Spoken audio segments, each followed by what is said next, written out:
Abbiamo avuto un programma impegnativo e oggi anche la manifestazione è stata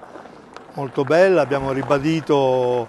i principi fondamentali che ci legano alla memoria del 25 aprile, della liberazione, della nascita della Costituzione e della nostra Repubblica, però richiamando, sottolineando quasi in tutti gli interventi la gravità anche della situazione che stiamo vivendo, sia per la guerra scoppiata fuori ai confini dell'Unione Europea, sia per la grave crisi economica e sociale che crea molti problemi tra i nostri cittadini.